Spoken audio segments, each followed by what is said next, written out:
We are here with O.V. Brantley, and she has her own exhibition of red and white quilts. It's a long time coming, is the title of the exhibition. So tell us about what pulled this kind of together and why red and white? Okay, I'll start with the title of the exhibit, Long Time Coming. I chose that title because it's a retrospective. The exhibit features quilts I've made over a span of 20 years. And the number one question I always get about the exhibit is why red and white? Yeah. And the reason that I started making red and white quilts is because long ago, when I was a student at the University of Arkansas at Fayetteville, I was fortunate enough to be part of a group of women who chartered the very first chapter of my sorority, Delta Sigma Theta. And Delta Sigma Theta's colors, sort of like a sports team for the uninitiated, In case you're not aware, red and white. Okay. And once you are initiated, you love red and white. And our symbol is the elephant. So when you look at my exhibit, everything is red and white because of Delta, and you'll see a lot of elephants as well. okay, well that makes absolute sense. Yes. And so tell us about this quilt that you've got, that we're standing in front of here. Well, now that she is hanging here center stage, her name is a star among stars, and I have learned that many, many, many people love her. I do not love her.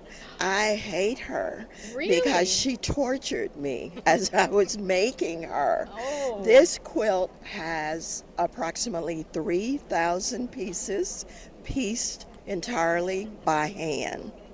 And it took me almost 3 years to finish her. You kept saying, I'm never going to finish it, I'm never going to finish it. But I had to finish it because it was started in my group of quilting friends. We call ourselves the Sunday group. And I didn't want to be the only one who didn't finish her And they quilt. kept saying, come on, you can do it, you can do it, you can do it. Well, she is absolutely lovely, even though you hate her, as you say. But we'll She's- talk about some other quilts in my exhibit that I love. That you love. Yes, Yes. absolutely.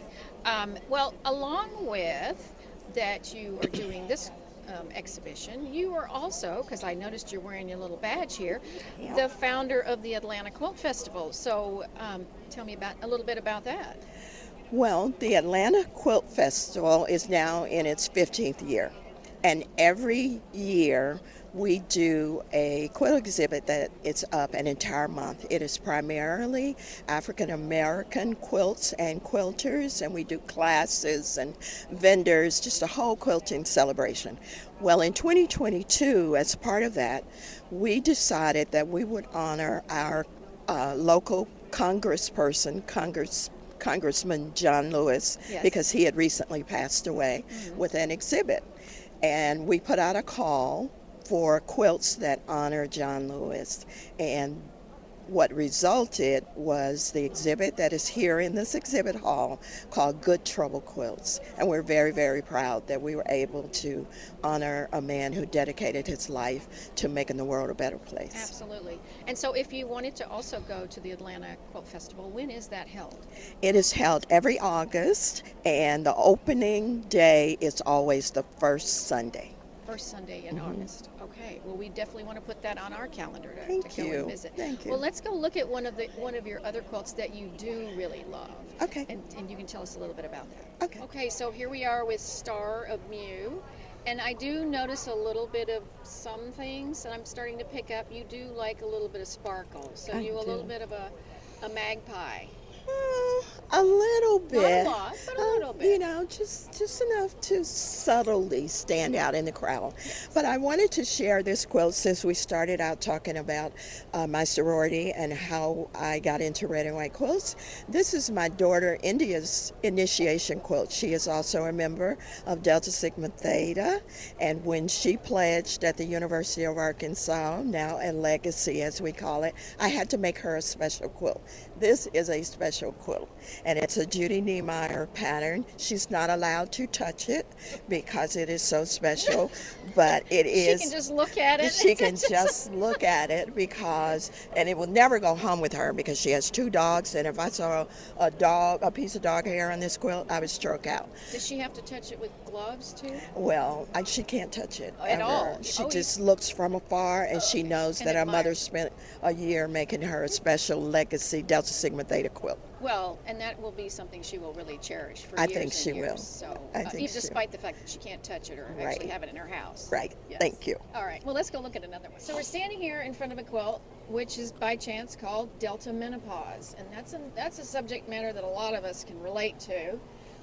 But besides that, it has the subject of menopause.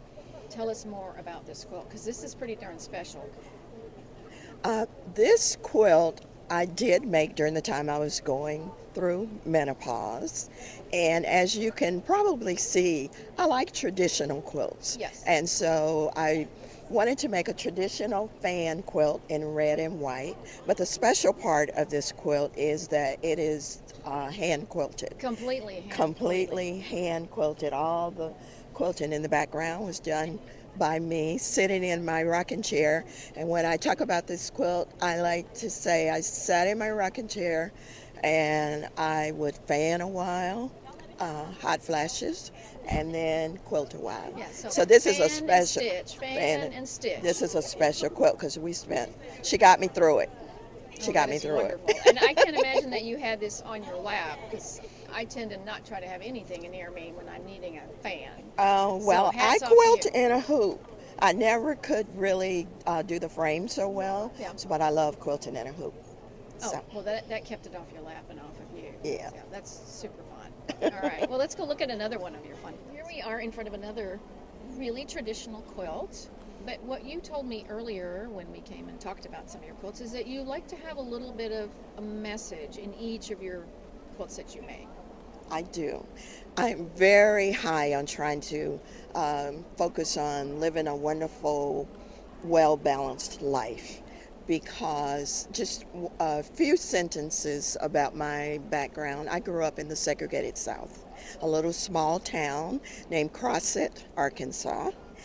6,000 people at the time I was there, and I'm not going to tell my age, but when I lived there, it was still segregated, and I did not go to school with white kids until I was in the 7th grade. And that can be very traumatic going from a segregated environment to an integrated environment. So you have to learn to find yourself and be true to who you are.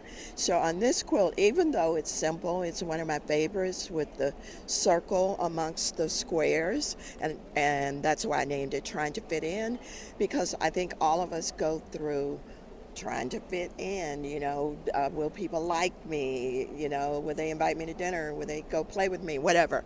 But I have learned and try to practice every day of my life being authentically me.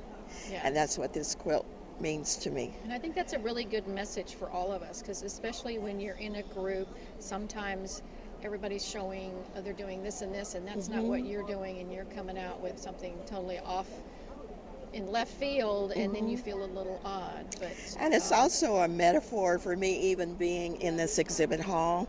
I don't mind sharing with you that I was very hesitant to even propose my exhibit because my quilts, some of them are very simple, some of them most of them are very traditional, and you think of the International Quilt Festival, you got to have something that's like, wow, it's got to be like over the top. Yeah. And so I'm just very grateful that I can quilt my way, and it was accepted at the International Quilt Festival. Congratulations. It really is a lovely exhibit, and it's wonderful to see the changing of your work, your legacy, and you're still making more quilts.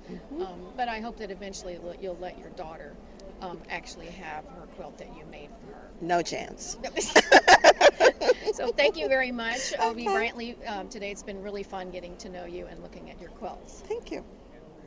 Well, I know we said goodbye already, but then we saw another quilt, so we've decided we're going to extend the party a little longer. So tell us about this, because this is a really joyful quilt as well. It really is. As you've kind of figured out, my exhibit is somewhat autobiographical.